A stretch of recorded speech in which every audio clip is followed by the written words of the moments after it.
Hey there, my name is Nick. Thank you for purchasing or looking into purchasing one of my xLights Christmas sequences.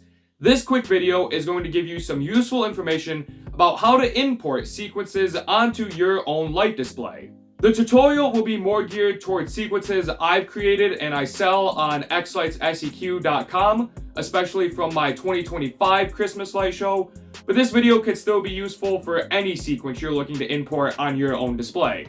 We're going to jump right into this, but first, if you're looking for a specific part of the video, feel free to use the timestamps in the scrub bar and the description down below to skip to whatever part you're looking for. So first off, the file you'll receive after purchasing a sequence should either be a .zip file or a .xSQZ file. XSQZ is basically the newer way to share sequences, and it's just a zip file, but it's made specifically for xLights. All of my sequences come as .xSQZ files. No matter which type you receive, inside that folder should be the xLights show folder or show directory that the sequence seller created. Then inside of that will be important files like the xLights RGB effects file and the sequence itself. If you received a .xSQZ file, then it is super easy to open it up in xLights. All you need to do is just right click on it in your file manager and click to open it with xLights. xLights will then load for a second and it will automatically switch to the show folder inside of that file, and it will open up the sequence also in that show folder. This will open it in read-only mode though, meaning that if you make changes to the sequence, you can't save it to that file. You'll have to create another sequence to save any changes to. If your sequence seller gave you a .zip file, you'll need to manually tell xLights to switch to that show folder to open up the included sequence. To do this, first go ahead and extract that zip file. Then inside, you should see the xLights show folder right here. Now open up xLights, click Change Temporarily to change the show folder, and then go through your files and select that folder that was inside the zip file. This will tell xLights to switch from your show folder that has all of your display's information to the sequence seller's show folder, so you can see their display and see the sequence right on their display. Now you can click Open Sequence, go through that new show folder to find the sequence seller included, and then open that up. If you prefer to open your purchased or downloaded sequences in this way, but your sequence seller gave you a .xSQZ file, then you're in luck. You could simply go into your file manager and just rename that file to a .zip file. So change the XSQZ at the end to .zip, and now you have a zip file. You can now go through the steps I just explained, extract that folder, and look at the show folder on the inside. Now let's go over what you'll see inside of my show folder in one of my 2025 Christmas sequences if you decide to extract it. If you have any of my sequences that are from an older year, it'll probably look very similar on the inside. The first folder inside is the main show folder, and this is the folder you'll want to tell xLights to switch to if you're going the manual route and not just opening the XSQZ file. Inside the show folder, you'll see my xLights RGB effects file, my xLights network file, and then two folders. The folder that says 2025 sequences will have the xLights sequence file inside. So once you have the show directory changed over, this is the sequence you'll want to tell xLights to open. The folder named Lost will have some extra files inside of it that I use to create the sequence. These could be shader files, images, videos, the 3D models that are used for my house and dragon inside the layout tab. All of this though will depend on the specific sequence you purchased, since some of them don't use any videos or images or shader files, whereas some advanced sequences use all of those. Again though, you don't need to worry about any of the insides if you're just opening the main XSQZ file. This is only if you want to extract it and look at the insides and switch it over the manual way. Next, let's talk about a fun subject, audio. You'll notice that when you open almost any sequence you've purchased or even downloaded for free online, including ones from myself, you'll get this media file warning when you try to open it. This warning is because xLights is trying to find the audio file that goes with the sequence but it can't find it because it doesn't exist. Most people, including myself, that sell sequences do not include the audio file with them because of copyright laws. If I did include the audio file, this could be considered selling music that I don't own, and I'd prefer to not get in legal trouble. So once you get the sequence, it will be up to you to purchase the audio file or obtain it however you want. If you want to just get past this warning for now and at least be able to open the sequence, you could change the sequence type to animation and then click render, and now you can play the sequence and look at all the effects the sequence seller used and how it looks exactly on their display. There just won't be any audio with it for now.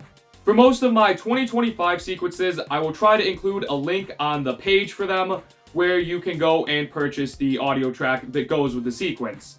I know lots of people just use YouTube to MP3 downloaders on sketchy websites to copy the music off of music videos on YouTube so you can get it for free, but I don't recommend doing that. I'm just telling you about that so you know what not to do.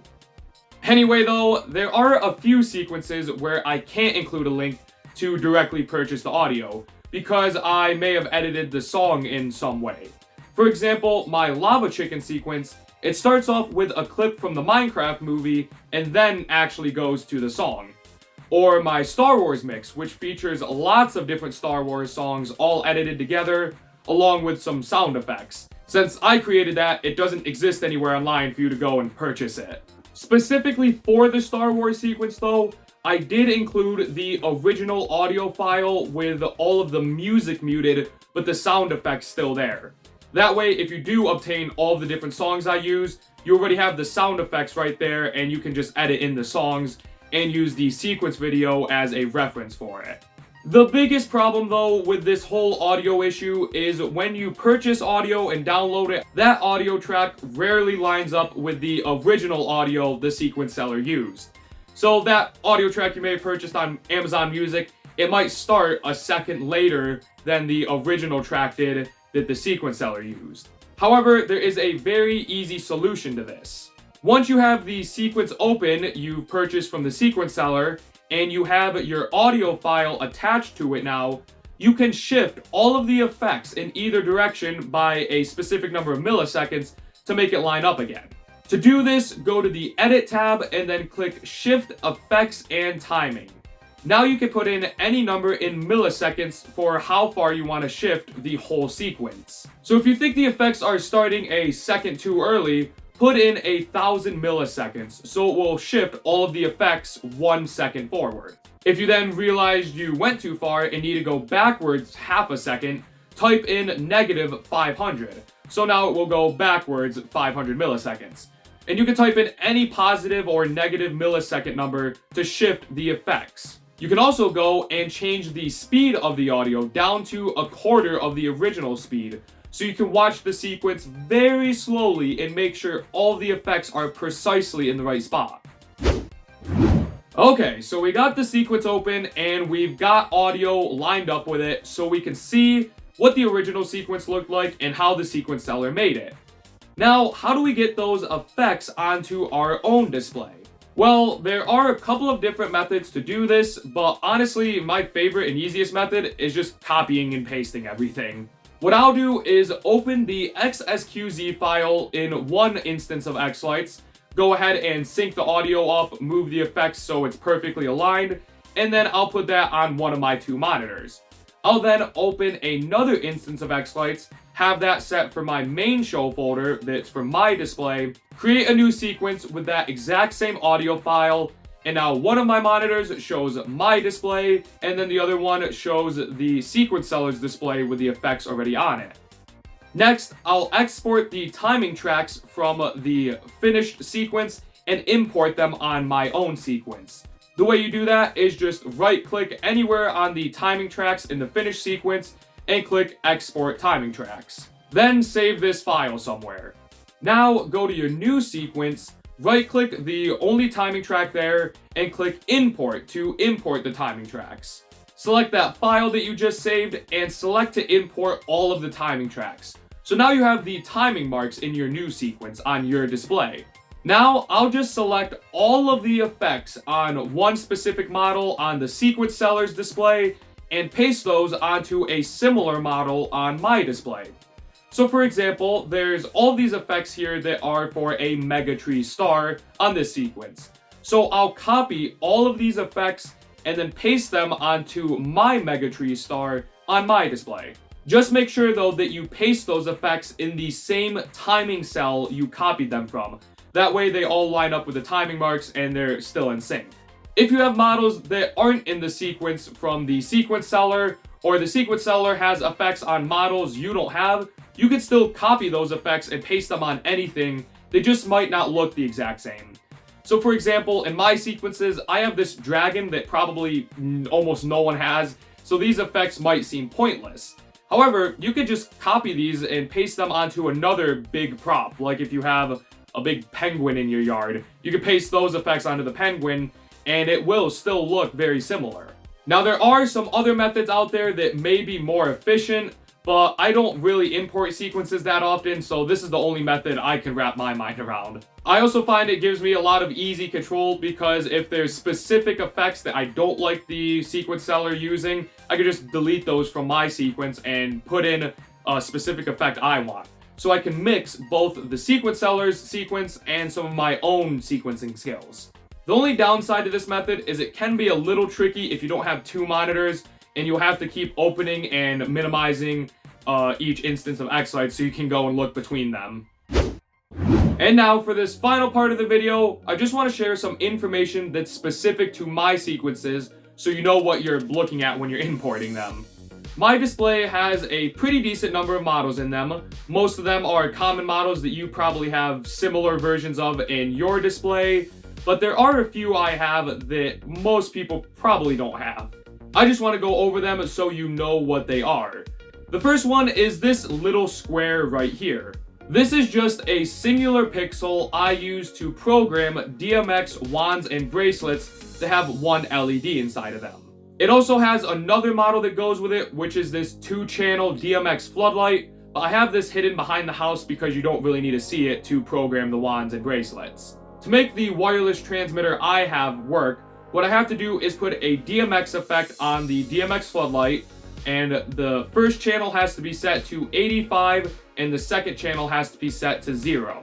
Then for the singular LED, I can put any effect on there and it will properly light up the one LED, and that's what the wands and bracelets will look like. And I have these two models labeled so you know this one is for the DMX effect, this one is for your color effects. You'll also notice in every sequence, they're programmed about 100 milliseconds ahead of the rest of the sequence, and this is just to compensate for a delay that my transmitter has. Next is this tune to sign, and you probably don't use the exact same radio station I do, but if you do have a tune to sign, you can just copy these effects over and xLights will render them to look the correct way on your tune to sign, even if it's different numbers. Behind that is the giant Christmas dragon I was talking about, and this is made out of lots of different models. I couldn't really find a good way to add it into my display as one model, so almost every part of it is a separate model. However, there are lots of groups for it, and almost all the effects are on the groups, so you could copy those group effects onto something else completely different, and it will still render the effect to look the same way. For example, this butterfly effect on the dragon, you can paste this onto anything, and it will still create that butterfly effect. In the middle of the display, there is a custom snow globe with two different models for it. The first one is a model for all of the pixels, so that will have most of the normal effects on it. And then the second model is this matrix, which is used for putting the videos on the snow globe. It can also be used too for any of the other effects I put on it. Now you may notice in the show, any effect or video perfectly shows up on only the circle part of the snow globe. None of it shines behind it, even though you'll see that this is a rectangular matrix right here. So how did I do that? Well, I created a submodel for this prop, and in any sequence where I have a video or effect on it, I put an off effect on that submodel. So if I put this video here, it's gonna go on the whole matrix, but this off effect will turn off all of the pixels not on the snow globe, so it only projects in that circle. All of these little lines across the whole display are called piece stakes, or some people call them a pixel field, and these can create really cool effects bouncing up and down and making it look like the yard is moving. The only thing that's a little different from how most people program them is I made each of these an individual model, which was probably a dumb idea, but I couldn't think of any better way to do it years ago. So these are 100 different piece stake models, but they're all grouped together in 3 different groups, and the effects are always on those groups, so you don't need to worry about pasting effects onto individual stakes. And then the last thing that you should probably know about are the 4 moving heads on the roof in my sequences. They're only programmed in about half of the sequences, so if you have one that doesn't have any programming on them, you don't need to worry about that. But if you do have a sequence with programming on the moving heads, you'll probably need to know this information. The 2 inner moving heads are 12 channel moving heads, and they only tilt 180 degrees, and the outer 2 moving heads are 14 channel moving heads, and they tilt 270 degrees. So your effects might look a little bit different depending on how different your moving heads are when you're pasting them over. The 2 outer moving heads are also slightly tilted on the y-axis, and this is to compensate for them being a little bit tilted in real life on the roof so that water can run off of them. So this may also cause effects to not look exactly the same when you're pasting them onto your display. And then for the rest of the models, they're pretty simple models, and you don't have to have the exact same model for the effects to work. For example, if you have a single strand candy cane with only 1 section to it, but my candy canes are 3 sections, effects you copy over will still render to look almost the same. That's a really awesome part about xLights and how it renders all the effects together. So you don't need to worry about not having your display look exactly like mine. All of the props in the light show have lots of different groups. There's groups for all of the props together, groups for individual models, and it makes it a lot simpler to move the effects over. I'll also make sure to put a whole list of every single model somewhere on the sequence purchasing page so you can read all about them. I hope this video was helpful, whether you're looking to import one of my sequences or any other sequences that you've purchased or downloaded. And if you have any questions or comments, please feel free to leave them in the comment section down below. I'll try to help you out as soon as I can. If you haven't had the chance to check out my sequences yet and you're interested in them, I'll leave a link to them in the description on xlightsseq.com, and there's videos for each of them so you'll know what you're getting before you purchase it. But other than that, thank you for watching, and I'll see you in the next video.